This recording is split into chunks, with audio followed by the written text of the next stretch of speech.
Carter Pilcher is the CEO of Shorts TV. Thanks very much for coming along. We've also got Ramki Senkai Narayan, founder and CEO of Prime Focus Technologies. How are you, Ramki? Doing very well, Eddie. Thank you. And we've also got Shweta Jain, Head of Business Development, M&E, Amazon Web Services. Welcome to you, Shweta. Thanks, Edie. So, Carter, let's bring you in. You're in India. Give us a snapshot of how you've seen the market change and recover and where you are now. Well, thank you, Edie, very much. India was a big project for us. It's a big step and been a very exciting one. We launched a television network, Shorts TV, with Tata Sky in 2017. We are now carried on all the satellite carriers. We've just launched with Amazon in India also, a big service there. And we've launched with Airtel a mobile service. And what we've seen during this pandemic has actually been quite exciting. We've seen a 400% increase in the amount of time our customers spend watching films. And we just show short movies. So it's been really, 400% is a big number, and it's very exciting for us. So we've seen huge growth in subscriber numbers and a huge growth in the actual amount of time each subscriber is spending watching films. And do you put that down to the cheap data in India? What do you put that down to? We're seeing growth in packages on mobiles. We've developed a 2-day rental package of films so that you can charge your phone and pay for your phone in a 2-day pack and pay for Shorts TV in a 2-day pack. So we have seen some growth in mobiles just based on creating a payment system that matches the phone usage and charging system. But we've also seen it just because we're on all the television networks, the pay TV platforms like Sky here, and the amount of time people have spent watching new channels, introducing themselves to new products is phenomenal and exciting. So let's come to you, Ramki. Tell us where you are at the moment. What are your focuses in this post-pandemic world? I think I think the pandemic has really sort of accelerated consumption of content, especially over the top, and that sort of is only accelerated more and more players going global with their offerings, and so naturally there's a huge demand for content on those platforms, and so a company like Prime Focus Technologies, we're incredibly busy trying to support the ecosystem, the content supply chain, because that need to be fired up, all the way from sort of the production of content through the making sure that the content is available on these platforms, and so supporting customers through this sort of journey, and this is sort of supporting new content, and obviously it's an incredibly busy time as during the lockdown productions sort of if you will were stalled a bit, and now those productions have restarted, and the rest of the shows have also been lit, so there's a whole bunch of productions that are coming to the post-production stage, and equally then all the downstream sort of activities in that supply chain obviously sort of is peaking. And then there is this enormous effort to kind of really take all the old catalog and sort of make it available, as each of these platforms are going global. I mean, obviously you had the Amazon and Netflix, and that's been global now. Of course, the Disney Plus, the Paramount Plus, and platforms like that are really sort of going global, and that's kind of keeping us quite busy, and that's sort of it's an incredibly important time for us in the industry. I wonder, Shweta, if you can tell me how you think the pandemic has changed the M&E landscape in the UK, India, and worldwide. What trends is it driving now in terms of digital transformation? Yeah, like Ramki also referred to it, that how it has really accelerated the transformation that was already underway for so many media companies, right? And we are in the cloud business, and we saw and watched very closely so many traditional media companies who were already toying with the idea of the cloud and how quickly they moved forward with their plans, even if this was a forced change for some of them, for business continuity. We believe that it's a change that's going to stick because they've seen that it works and they've seen the benefits. For example, when the COVID-19 interrupted film and television production last year, we heard some predictions that we'll all find ourselves stuck at home with nothing new to watch. But there were so many studios and production houses who turned to the cloud and really got creative. And I would love to share the example of the very popular series on Netflix, The Crown. How their in-house visual effects teams of 10 artists, they were able to complete more than 600 visual effects shots for their season 4, all 10 episodes, all working remotely in just 8 months, leveraging the cloud infrastructure. So there are many such examples, how media companies really adapted to the new normal and transformed their workloads to keep us all entertained.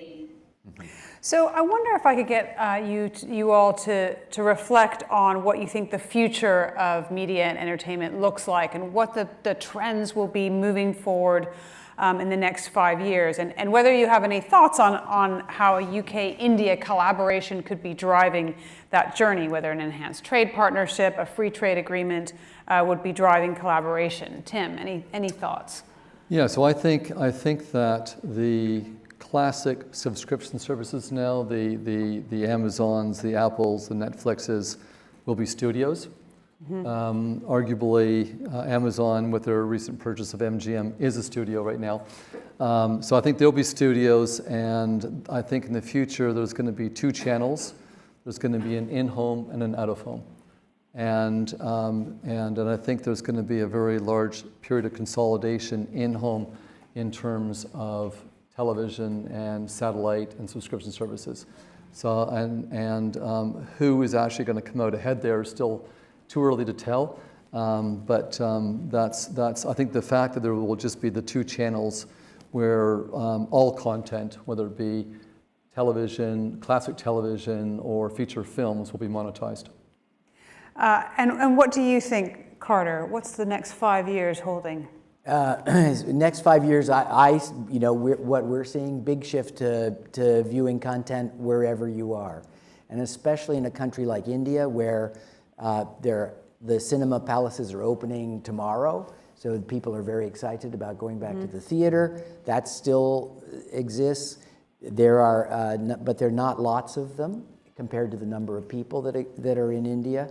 There are not as many TVs, so we're seeing this enormous shift of viewing everything, hour-long shows, hours on your mobile. That's what we see as the future. And just if I might add, you had asked about about cooperation with the UK. I'm an American originally, but I just want to say one of our biggest supporters, biggest helpers has been the Department for International Trade here, and Sir Dominic, the ambassador, UK ambassador.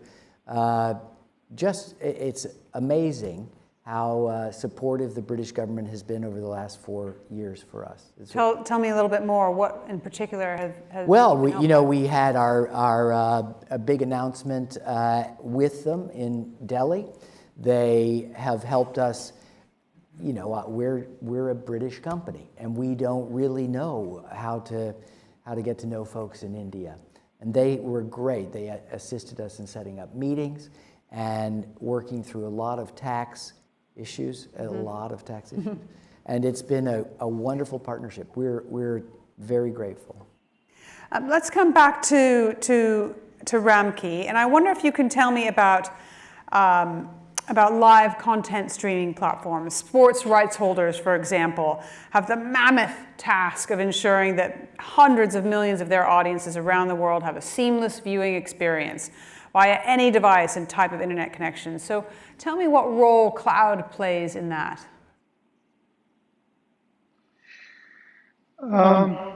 Sure. I think if you really look at cloud platforms, have been central to kind of driving the streaming experience that consumers are sort of really, experiencing around the world. And and clouds also sort of are so ubiquitous now that they have infrastructures, as close as they want to get to the consumer.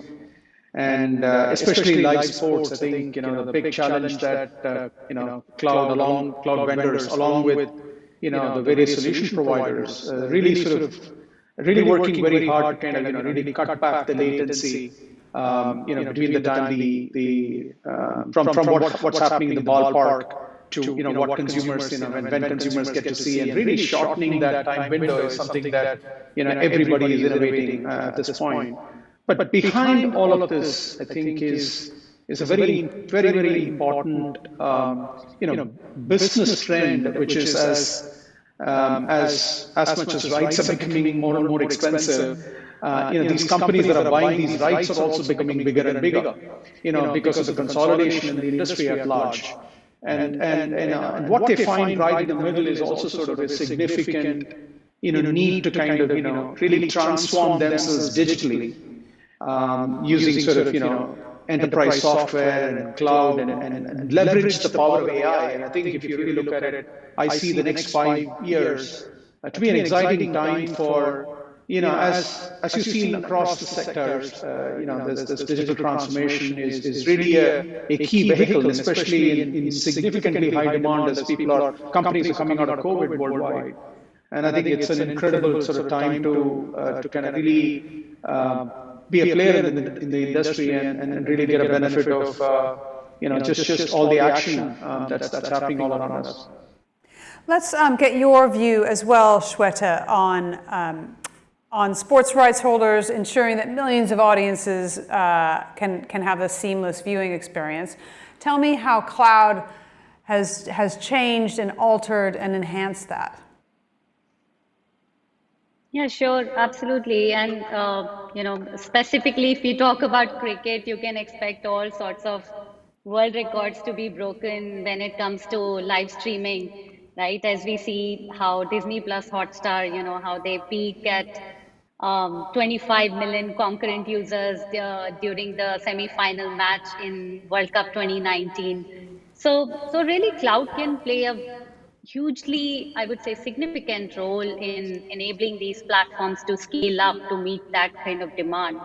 It allows them to trade the capital expense for variable expense and pay for only the IT infrastructure that they use.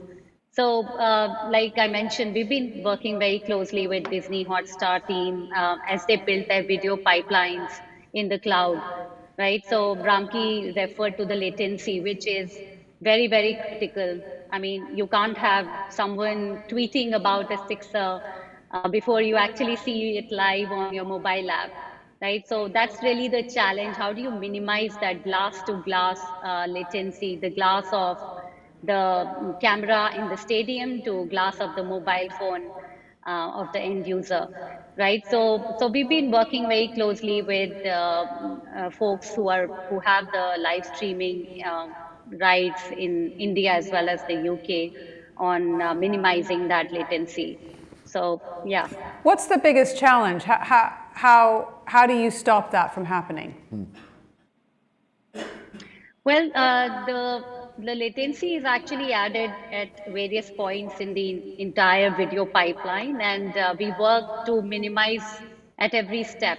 So in fact, the maximum latency happens at the video player end, finally at the end user end. And that's where we work on a lot of different video protocols and transcoding formats with the rights holders, to test it out and run a lot of experiments.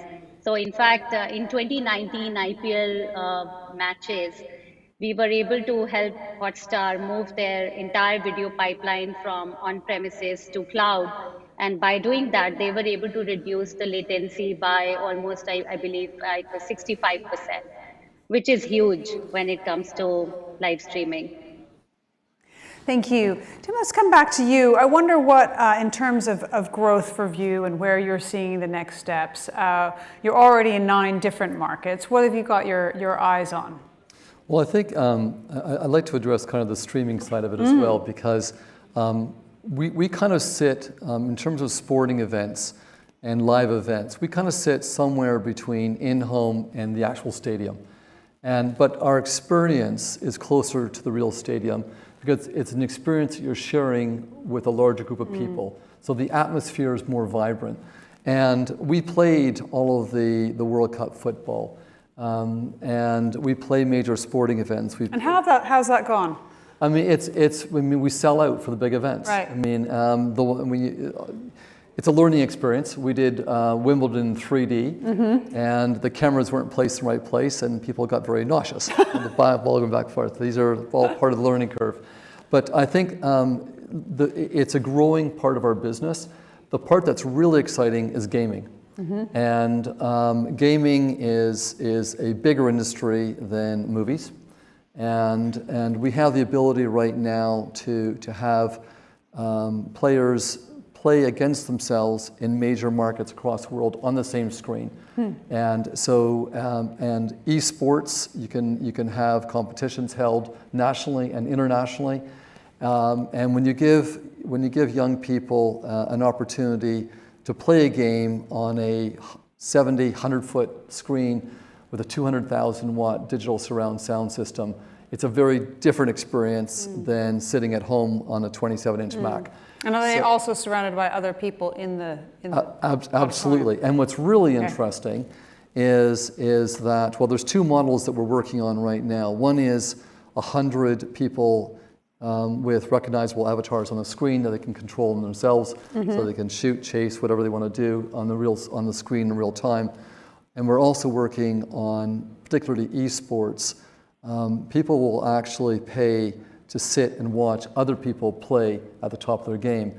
And if you look what's happened in Korea and other Asian markets, you can go into a big stadium, 60, 65,000 people who have paid to watch two people play in the finals of an esports game. It's Wimbledon for a new audience. And we're trying to tap into that. Extraordinary. So that's one of the focuses for It's growth. part of what we're working on, yes. Okay. What about you, Carter? What's your focus in terms of growth? I'd also love to hear from you about how you're in India. It's a country of many different languages, many different cultures, religions. So I wonder how you're using cloud and AI services to address some of those. Well, we've been developing a new algorithm for our app that one of the things we've found is that, of course, just like everywhere else, everybody wants to personalize their entertainment as much as they can. And so our app, short films are closer to music, I think, in terms of the way users watch one after another.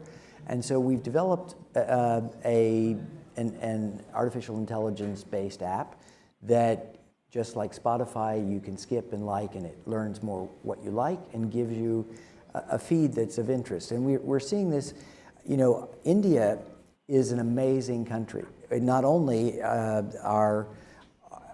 most of our technical work is shifting to India as a company, but also we're building an enormous audience. And we're seeing a big shift in terms of production. I'm a member of the Academy of Motion Pictures and a producer and BAFTA. And, what's coming out of India, the movies that are starting have global interest and significance, which is a big shift. India kind of was its own type of market, its own type of content. I'm sure, Tim, you're seeing something like that. I mean, absolutely right. Yeah, you're seeing the Indian films, the Bollywood films, travel internationally like never before. Yeah, that, and they're starting to make international films with international talent. Scales. Yeah, international talent, international scale that are not just dancing and singing on the Alps, right? It's this very interesting. So Korea kind of has led the way as a market where amazing new content is coming out. But I think if you're thinking about where we look next, as producers of amazing content, I think India is one. So the next Squid Game is going to come from I think India. probably so. All right, I have to say that has really stayed with me, that one. Let's go back to Shweta, and I want to pick up on this point about gaming, because I know Amazon Web Services is incredibly involved in gaming as well, and I wonder if you might give us an idea of what you've seen there in terms of growth and any particular things you'd like to highlight. Yeah, for gaming, actually, let me add another perspective to that. And Tim talked about it, which is gaming streaming, right? How people love watching others, especially those who are an expert at playing a certain game, how people love to watch them, right? So that is coming up in a big way. In fact, one ask that we had from our customers was that, we have this gaming streaming platform called Twitch, that why can't we also build a Twitch-like experience on our platforms? So what we did is we actually converted it into a service. So the same technology that powers Twitch is now available to our customers to build that interactive, lean-forward experience for live streaming. So there are lots of applications across, of course, media entertainment, but also in e-commerce and even in education and health and fitness, where you can create a lot of interactive live video experience. And with gaming, it's been phenomenal. Like, we have a customer here in Indonesia who has created this platform where lots of gamers who are actually even making money, they are logging in and streaming while they're playing the game. And there are hundreds of thousands of viewers who are trying to learn from them and just enjoy them watching like a Wimbledon match. Thank you. So we're running out of time. Ramki, I wonder if you have anything to add on the gaming front, or in fact anything that you've heard up here today. No, I just wanted to say again on this India-UK cooperation bit. I think right in the middle of the pandemic, we set up, we supported the nations and regions initiative of the British government, and we set up a brand new hybrid cloud media center in the city of Leeds, and we have that operational, and we're quite excited as we continue to support our growth in the UK market, particularly working with customers like the Channel 4, who we are extremely excited to have built a long-term sort of partnership. But overall, I think I do think that this is an incredibly important time as we support our customers as they sort of if you will come out of the disruptions that the pandemic brought to them, and try and make up for all the lost time in some sense, make up for all the lost opportunities in some sense, and using technology, using software, using the cloud, and using AI. And I think that's sort of really, I think, what we are absolutely focused on, whether it is sort of customers in India, customers in Europe, or customers in the Americas. All right, I'm just going to ask. Go ahead. Prime Focus is supports us quite a bit, and they've been a big help to us in India. They're fabulous in terms of supporting British business. Great. All right. So what's your one, Olivier? What's your one top tip? If we're going to go home and download or go to the cinema and watch something tonight, what's it going to be, Tim? Well, I just saw Dune on Monday. Oh, can't wait. Villeneuve's incredible new science fiction film, which has to be seen to believe. It's incredible. They've finally done it justice. Yeah. Carter? Squid Games. It's just insane, right? Shweta, what about you? The latest season of You. Ah, yes. Excellent. And Ramki? Squid Games as well. All right, it's all about Korea and India and the UK today. Right, thank you very much to my panel. Tim Richards from Vue, Carter Pilcher, Shorts TV, Ramki, Prime Focus Technologies, and Shweta Jain from Amazon Web Services.